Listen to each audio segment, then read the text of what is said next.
মধ্যপ্রাচ্যে আবারও নতুন উত্তেজনার মুখোমুখি ইসরায়েল ও ইরানের মধ্যে। সম্প্রতি শুরু হয়েছে এক অভূতপূর্ব সামরিক সংঘর্ষ, যা পুরো অঞ্চলের অস্থির করে তুলেছে।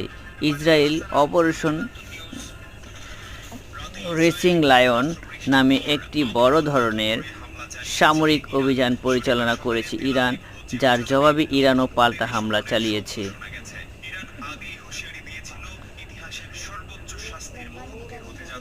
ইসরায়েলি বিমান হামলায় ইরানের বিভিন্ন সামরিক ও পারমাণবিক গবেষণা কেন্দ্রে আঘাত হানা হয়েছে। প্রাথমিক তথ্য অনুযায়ী হামলায় অন্তত ৭৮ জন নিহত ও ৩২০ জনেরও বেশি আহত হয়েছে। আহতদের মধ্যে রয়েছে বেশ কয়েকজন উচ্চপদস্থ সেনা কর্মকর্তা ও বৈজ্ঞানিক। এর পরপরই ইরান শতাধিক ব্যালিস্টিক মিসাইল ও ড্রোন ইসরায়েলের দিকে নিক্ষেপ করে।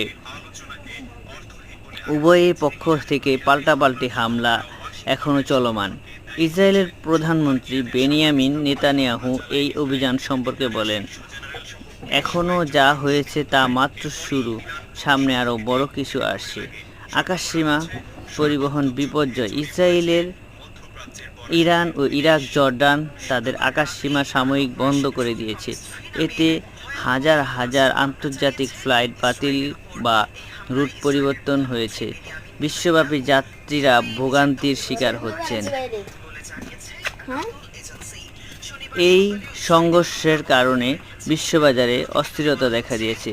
তেলের দাম বাড়ছে এবং বিনিয়োগকারীরা সতর্ক অবস্থানে চলে গেছে।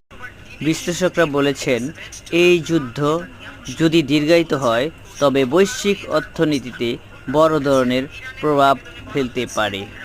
ইরান ইসরায়েলের মধ্যে এই উত্তেজনা কেবল একটি অঞ্চলভিত্তিক সংকট নয়, বরং এর প্রভাব ছড়িয়ে পড়ছে গোটা বিশ্বে।